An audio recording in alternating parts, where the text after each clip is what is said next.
Got me a journal in my pack of pens, Yes, get my you a pack of colored journal. pens. Yeah, Hey, yes. yeah, Get yeah, you a yeah. journal. Write it down. Mm-hmm, Yes. Write mm-hmm. it down. That's it. Yeah, I love it. Thank you. absolutely. Thank you. Thank Uh, you. Monique, you shared a portion even in your chapter, and you have absolutely found healing with your grief journey to the point that you've become a whole yoga instructor out here in these streets. Yes. Now, how was you able to pull the pain into a powerful role such as that? Yeah. Wow. Yeah. Yeah. So, Erica, just a lot of that you said just, resonates. I've never written a book, and I'm always like, I want to write, I want to tell my story. I got all kinds of stories, and it just doesn't happen. And I met Chi a couple of years ago from another friend, and she's phenomenal. She's just a beautiful spirit. And of course, I met Maisha through her, and you see things, and it's like, all right, I see this on Facebook, just like you, Erica. God, what are you showing this to me for? And it's and I even think about the timeline. It's like my life's chaotic. I don't have time to write. And what am I going to write about?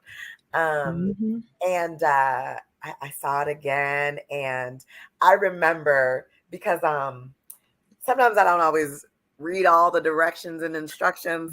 I remember I emailed I can remember I emailed her or left her a Facebook message, whatever I did. And then right after that, I went back on Facebook. I'm like, I saw the directions. I saw the instructions. It's like, but I was still nervous. Like, I've never been an author. What do I know?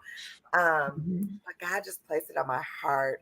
It's the in real transparency, I've been through a lot in my life. Domestic violence and eating disorder, a lot of stuff. And sorry, you guys, my granddaughter just walked in. Ooh. And so she's sliding up here, but her daddy's getting her. But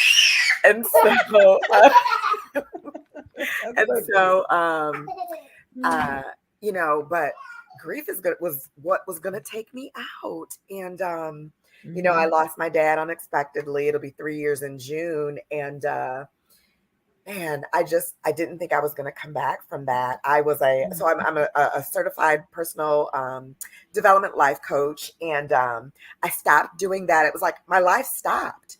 I couldn't move forward, and I said this in my book that if I am honest, I would even say to God, I'm fine if you don't wake me up. I'm okay if you don't wake me up. But it's like I didn't have a plan.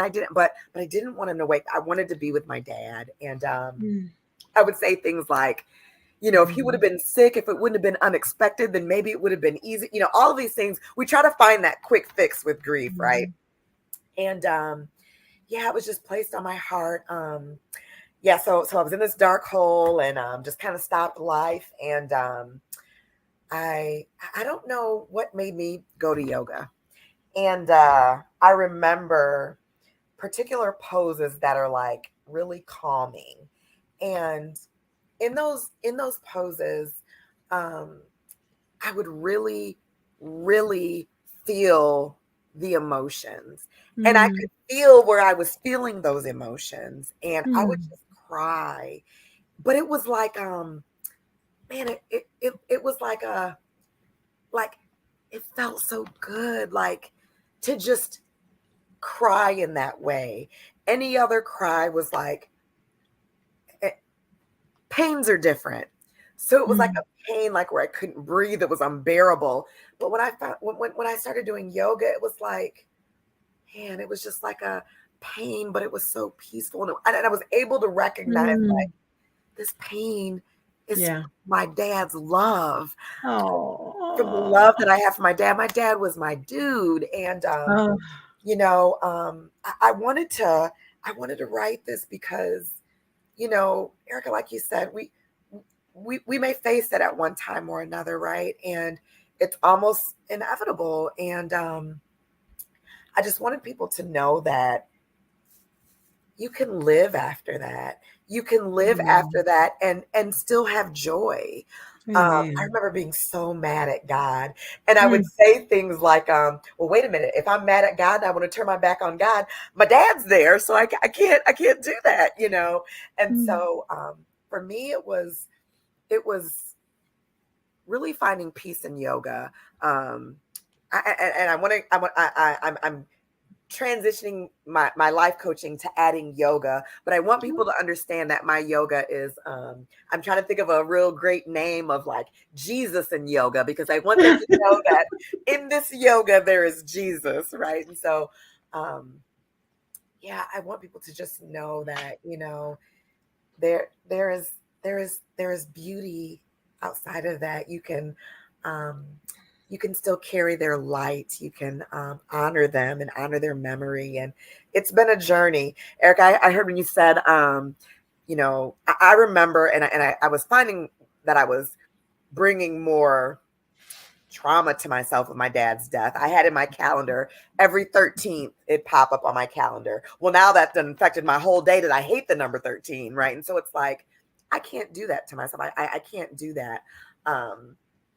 But just, you know, it wasn't even just like holidays. It was, I'd stop listening to the music we listened to, but the new music would make me sad because I'm like, he loved this song. And so it was just finding a way to just really embrace and really not like run from the pain or like be mad when I'm in pain. And we can still be angry. It's okay to still, you know, man, I'm so angry, but like finding a way to navigate that in a healthy way. I hold on to this pain because my dad loved me. My dad, let me tell you guys, my dad was so loved. There were no seats at the funeral. And I knew he was loved. I knew young men loved my dad. But when you see that, my parents live in the country and they have a lot of land. And so we just had like the repast at my parents' house and there was nowhere to park. I mean, it was just like, that is that is how I want to be remembered. Like my dad was loved and, you know, yeah. So it was just important for me to write this, you know, and I want people to, you know, they might not have a belief in God, right? But I'm hoping that maybe reading my chapter, there'll be something that they see and find out about God and his love and his ability to like give us peace and joy and happiness in every situation that we go through. That's my hope.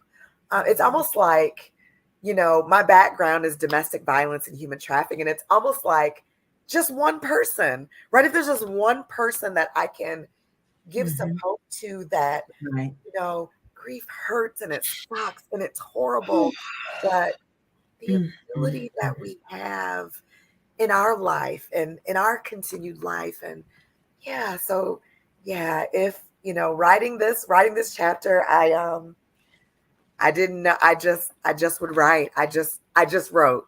And I was able to just, you know, scriptures that meant a lot to me in my healing. You know, I think about Daniel 3:18. And if not, like he is still good. Like he is still good. And that's where our faith lies, right? We can have faith when he gives us that beautiful house and my beautiful car and that job with the phenomenal income. But what does my faith look like when my dad passes unexpectedly? Like, do I still love God then? And so, yeah. And so, you know, I can go on and, you know, just, yeah. So this has been phenomenal for me because it has provided even more healing for me. I love yoga because, and that's what I'm certified in trauma yoga, grief yoga. And I just want people to, you know, we run from our pain. Like I was saying, we run from our feelings. We don't know how to connect with our emotions.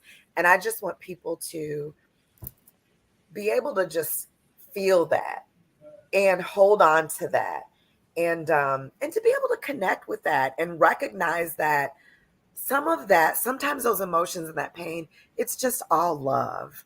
And yeah. So I am thrilled to be here. I'm so thankful for Chi and Maisha. I'm so thankful when I gain sisters. I have 2 sisters, an older one and a younger one, but you can never have too many. And I think the ability to be able to call on, reach out, pray, laugh, cry, whatever, I can't say I'm grateful enough for Chi and Maisha. I think I've several times messaged them to say something that I've been going through. And their genuine love just it's not common. I'm 46, and I used to feel like it's impossible to gain new sisters, right? New friends at this age. So you just kind of say to yourself, my best friend is my grandchild, right? And so, it's just to know that that's not the case. God presents people in your space and in your life when, right on time. So, yeah. Oh, God.